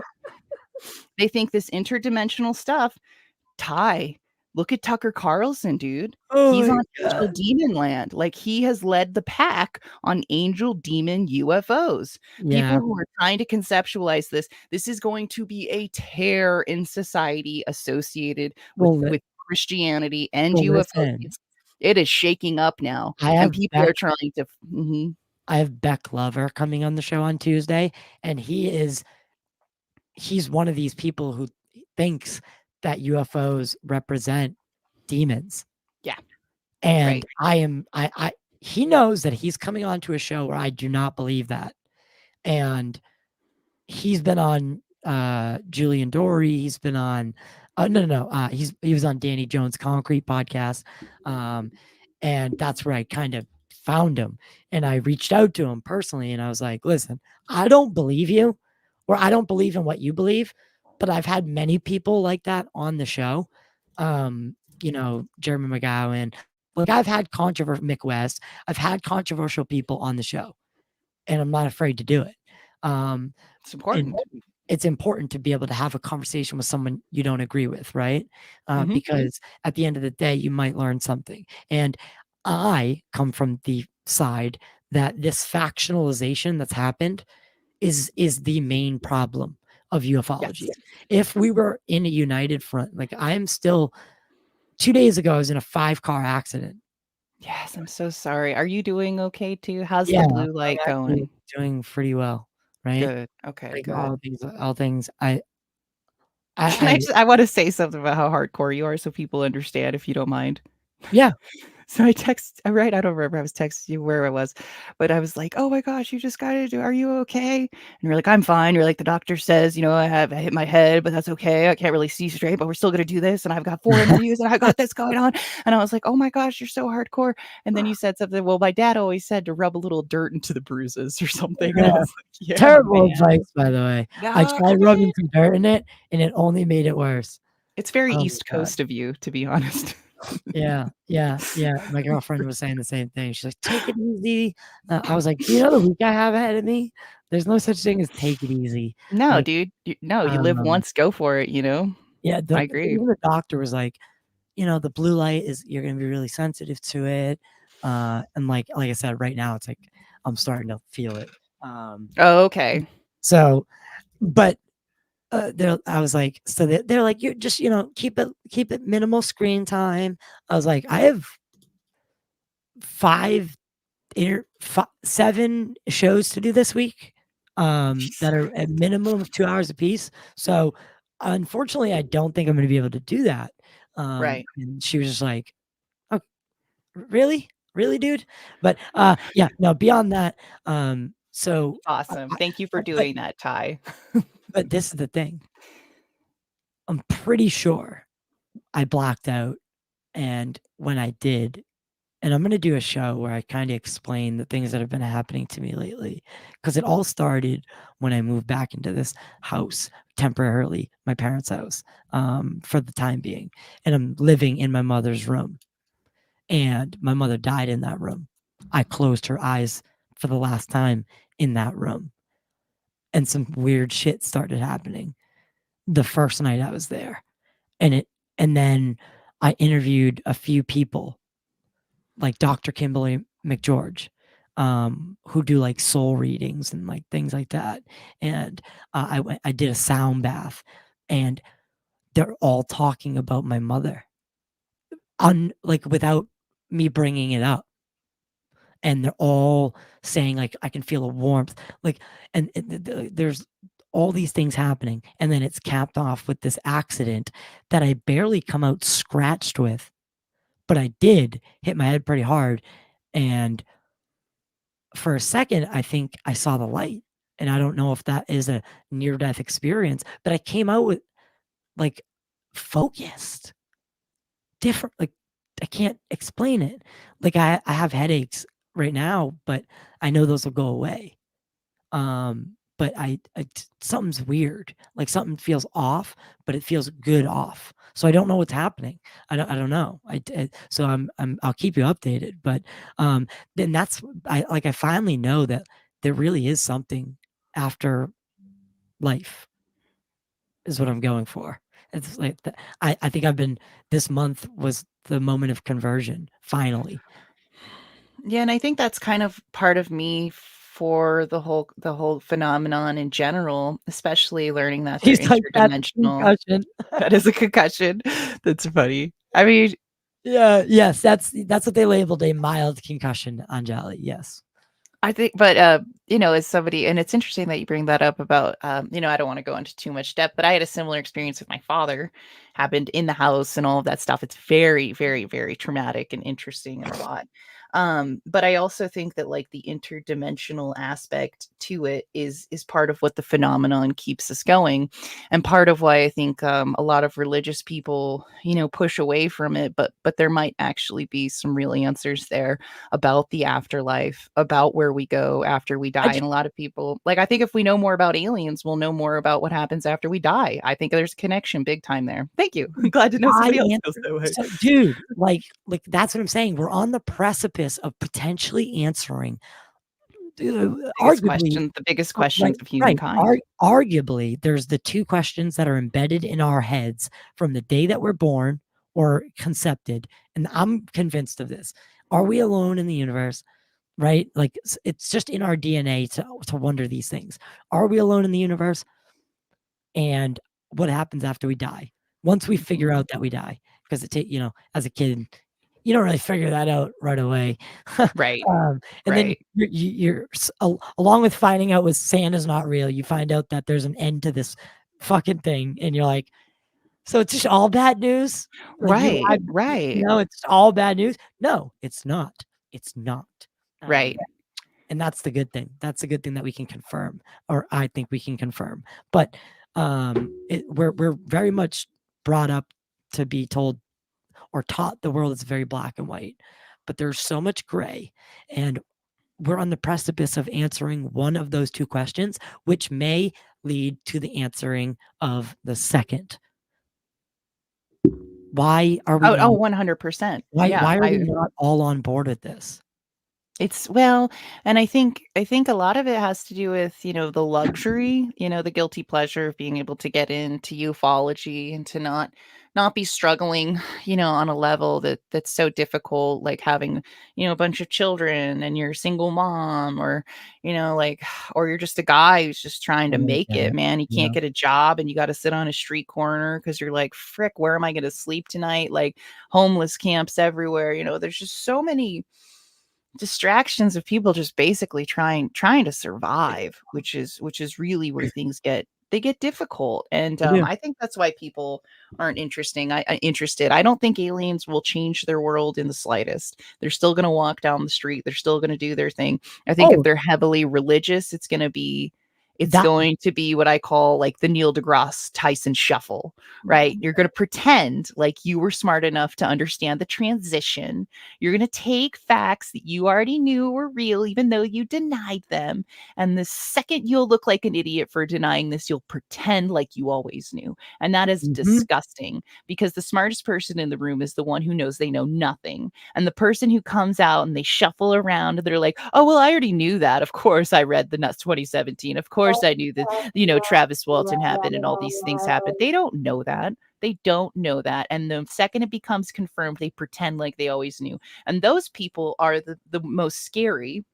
The scariest people, in my own opinion, are the people who are the smartest, quote unquote. Everyone thinks they're the smartest, right? Quote unquote. And they're giving out information that's totally inaccurate all the time. Absolutely. And that's the scariest person.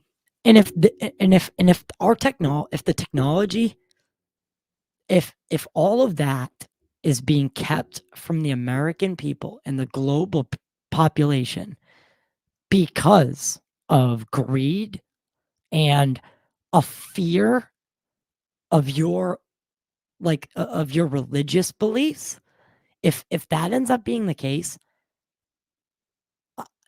that I will lose a little bit of faith in humanity, because like we're the species that was so arrogant that we went to the moon a long time before we probably should have. We built the nuclear weapon a long time before we probably should have, or ever really. We shouldn't, in my opinion, that should never have been created in the first place. But like, we're that species, and you're going to tell me that you're hiding this away because you think it's demonic, right? You're holding back cures to cancer, and advancements in medical technology and anti-gravitics could solve all those problems, and it's all because of religious beliefs. If I find that's the real, in my opinion, it's more military, like right, jump on everything. Like it's all about that, the weaponization. But I think the military's kind of like got their fingers in some politicians saying, look, it's demonic. Like, dude, you got to be scared of that shit, because they know that if they play on their religious beliefs, like, it's demonic. It's don't stay away from that black magic. Alice, you saw what happened with Aleister Crowley, or you saw what happened to him in the history books. Do you want to be him? Maybe the military, has swung these politicians, because like even Burchett's super religious and Right, it's brings it great, all yeah. back to it. That could be used against him, unfortunately. And like say he was more like say he was less strong in his belief that we're not alone, and he was more susceptible to being a target. They'd put someone in his ear saying it's demonic. Like if that's Yes. that's probably what's going on. Oh gosh, and that's where it's like, oh my gosh, what? And some people are going to do that. Some people are going to run with it, just like they're going to run with flat Earth till the end of time, and then we just have to go let them do their thing. But and that's what's going to be interesting is absolutely. Some people, there are still some people, as I know, as crazy as it sounds, but they do take the Bible as literally as possible. And they're gonna have and I've had this conversation with so many people. Like I had one person over the course of 5 years who I've known, and I would bring up aliens to him quite frequently. And he would always be like, "You're so full of shit, Amy. Like I'm like a hardcore Christian. I'm a fucking scientist." He was a physicist, and he was like, "You just need to stop. This is all bullshit, Amy. Jesus is the way." And I'm like, "How do you fit that into your worldview?" And like, Jesus is like some 5D acid trip hippie for him, right? Like magic can happen for Jesus no matter what. Does that make sense? Anyway, so we were talking, and then after all this stuff went down, the dude was like, "Oh, I've read Ezekiel's Wheel, chapter 1. UFOs have been around forever." And that's the kind of thinking that I think is dangerous, is people who can be like, "You're an idiot," but not take the time to be like, "I was wrong about my research." Why would you listen? But they'll just get on the bandwagon, be part of the cool crowd, try to make sure that they're not made fun of so they can always be on the other side of people who aren't made fun of. Right. Which is why truth seeking is such a big deal.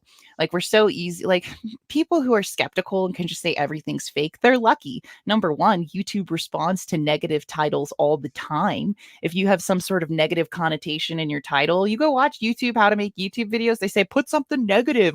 People are going to click on something more negative. Really easy. It's much harder to be the person that's like, I found this photo of a UFO and I think it's real, because you're going to get attacked from everybody.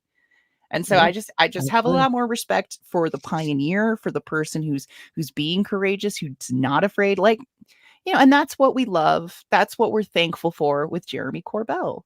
Jeremy Corbell doesn't give a shit. And I love that. He's inherently a bulldozer. He just. Yeah. And there's pluses and minuses later. I just think that if they're going to sit up there pretending to be the most serious, professional, best ufologists in the field, it scares me. Oh, wait, there are some who want to bring about the religious end of times. No, but it's true. Like what Angela is saying is totally true. Like she's got that background, which like she's in the know for, and that scares the shit out of me. Is that people? Yeah. And to I wanted to answer this before we. Dorothy said, "Why does Tyler hate Stephen Greer?" I don't hate him. I don't hate anybody. I disagree with aspects of his approach to to his way of handling all this. But I do have to wrap up, and I did want to play. No, don't be sorry. It scares me, but we need to know. The only way we stop it is if by knowing. And guys, there's a new movie coming out by 824 Studios called Civil War. I highly recommend you check out the trailer, because it is honestly, it's scary, but if we don't get our act together, it's a very, very likely scenario that something like that happens. Go watch the trailer after you're done watching the extended after party show. Watch the trailer sometime today and hit me with your comments on it, because like I'm saying, it's not a UFO movie, but like it's like, it doesn't have to do with that, but it has to do with like what if there's a civil war that happens in the United States over something. So yeah, I think we should. So I want to roll out on this one. I think this was the way that the series ended, and this is in my simple mind. It was a wonderful ending. It was a wonderful final clip. Sit there in life like you deserve everything to be handed to you. The person that deserves something is the person that fights for something, the person that is tenacious, the person that is curious. We are on the cusp of a question that has kind of burdened human consciousness since the beginning.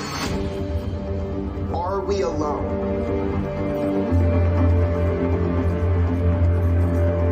Just in general, are we alone? We are now on the cusp of answering that question. This cover-up, and it is a cover-up, it has harmed people having to keep this secret. You have been lied to. The only way that we're going to be able to break through this is to protect those that are coming forward. People have gone and fought to get this information out, and I don't know where we're going to land. It's going to be a fight. There's no stopping now. What an epic ending. What an epic ending. Dude, it was good. Yeah. So I'm gonna switch over to this studio real quick. Just because we're gonna be wrapping up. And I don't want it to look because I have the outro on. I'm gonna stop talking now. No one needs to know the technical side of it. But hey, this was really, really, really fun. What did you give the series? So no even numbers. I want you to give me a number, 1 to 10, about the entirety of the series. So not just one episode, but the whole thing as a whole. So what I liked most about it was that it's a show for the normies. It's an intro. And for me, like, I'm trying to make more content to bring people in, trying to do like baseline stuff. So from that perspective, I really liked it because I want to bring more people into the field, and it's only pieces of work like this that are going to be, because people have to be convinced. They have to be convinced this is real. And so it does that. The lineup of interviews were perfect. They found a really good lineup of people. My favorites probably being Tim Burchett and also Gary Nolan were some of my favorites that they had in there. So they mixed it up with some people that I really consider to be true. Up there. There were some that I was like, I don't know, there were some that were in there that had some great we can say feedback and stuff. Yeah, we could say. But so why was Chrissy Chrissy Newton? Why was she in it? Well, it was Kelly Chase from the UFO Rabbit Hole. Probably because her work has been deemed. Wait. I'm sorry. No, Chrissy Newton wasn't in it. Did I say Chrissy Newton? But Chrissy Newton just filmed with the next episode of Ancient Aliens, which is pretty cool. I'm sorry. Yeah, I'm sorry. I think I mixed. And Kelly Chase did the UFO podcast Rabbit Hole thing. Yes. Why was they? She's in the know. Because she's in the know. She's in the group. Her podcast is awesome. But I was like, yes, the podcast is awesome. I was surprised to see that her and Jay were in it. I was too. I was very surprised. I was like, huh. I was like, I didn't know they had those kind of connections. And honestly, Jay's experience or story, like it's great, and he really plays on it, and he plays straight to the top with it. So people have been listening, to his story quite a bit. And Kelly does some solid work. I think what she does that I thought was cool and something I could learn from is she's very articulate, right? Like, she's a writer. So she writes out all of her podcasts and reads them in a narrative form. So I do think she's a good person to put on a camera. And also, the people who picked for this documentary would have been TMZ themselves. So Jeremy Corbell didn't handpick them. And that kind of was obvious to me, because putting Gary Nolan and Tim Burchett, I don't think those would be his picks. I don't think, I think he's cool. I think they're all cool with each other. I just don't think that Burchett and Nolan are 100% on the Jeremy Corbell bandwagon. Like, it's a bandwagon, right? And so I mean, well, I think Burchett is. You think I think Burchett's on like everyone's bandwagon? That's what's yeah, cool about him. yeah. You know what? You're kind of right about that. You're right about that. But I don't think And, he's like Jeremy's bestie. Like, I don't think he's gonna go make a documentary with Jeremy. I don't know. Maybe he will. Gotcha. I think he doesn't like Corbell. That's Lord Rebeljack's his name. I don't dislike Corbell. So I give it I would say similar to you. I'd say a 7.5 because there's room 7.5 to out be of there. They 10. need to be incorporated more critical perspectives in there. It just seemed like they were just pandering to their own beliefs. They were pandering and saying, I believe this UFO video is totally legit. Don't be putting up UFO videos that the US government says are not UFOs unless you actually have more, like, at least bring it up. But they're showing the green triangle. That's why they get a 7.5. Show me the green triangular UFOs, acknowledge that the US government said this was fake, acknowledge that Mick West did a debunk of this, and then go into telling me why this is legit. And it comes back, once again, like, if you're so strong in your faith, why would any conversation shake your faith? If you're, you know what I mean? If you're very religious, why should and so whenever I have conversations with people who are super religious, I'm like, I don't understand why you're getting, upset. Like, your faith should be, I don't say that, but like, your faith should be strong enough to be able to talk through this. And if it's not, this would be like a perfect opportunity to understand your faith more. Right. So it's always an interesting thing for me with that regard. So a 7.5. I think that's like I said, we were in the same, so we're in the same, very much in the same area there. All right, I'm gonna let you take it away and let you I'm gonna keep the banner on, but tell people, I mean, obviously they're watching, we're multi-streaming right now, but to my audience, when they eventually wake up, assholes, all right, I'm sorry, wait, they're but we go Monday through Friday, 5 a.m. Mountain Standard Time. And it's about 5 a.m. to 6 a.m. Mountain Standard Time, 7 to 8 a.m. Eastern Standard Time. And it's kind of like a fun daily show. We have that aspect to it, but we also have a podcast that we do called the Nikki Starchild Show that premieres in the evenings, a pre-recorded cast with the loudest, biggest voices in ufology whenever we can score those interviews. Fingers crossed. So yeah, go subscribe to us over there. Also, just want to let everybody know in the chat, not only total disclosure, but also in the Alien Girl chat right now, that I am going to be doing it's not like a members only. I put members only. That got people confused. It's not members only. Everybody can watch it. It's just an after show. What I was trying to say was basically that it's not members only. It's show only. It's for all the live chatters who come every morning. It's for you. If you're here right now, you can get into, oh, that's the studio, but you can get into it and you can be part of it and just hang out with us. All I'm saying is I take it down afterwards because this is our exclusive after party stream, and so after it's finished, then it's not available. So does that make sense? It's like right now. So everybody, and then after we're done, it goes into members only. So if you're not a member, no big. Yeah, I try to make more members only content, and when I do something that's kind of like we're just having fun, I try to make those members only because sometimes it's different to see people in different. That's why I was so excited about doing this, is because it's great. Yeah, that's what I need. That's what I'm trying to do. Is it's the member thing is like, that's obviously, and for anyone out there who is ever thinking of starting a show or anything like that, just know that like there's so much time and money that goes into like creating content. I mean, I woke up at 4 a.m. on my only day off for the next month to do this today, right? And it's not cheap to be a content creator. And even when your podcast does well, like my podcast does well, we do an average of on audio like 20,000 is the average right now. Our average is a little bit up right now just because of some of the guests that we've had on. But it's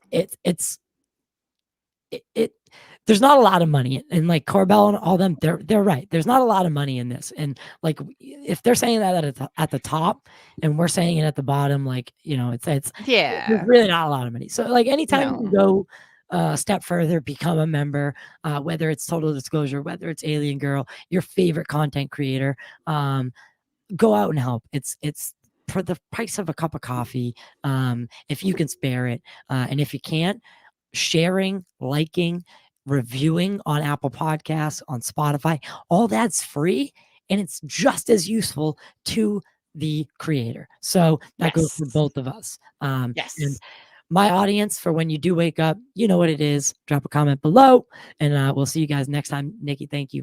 Oh, Yes, thank you. thank you so much. I can't wait to do this again. I'm going to jump off and jump into the next stream Go because ahead. everybody's Go. stoked.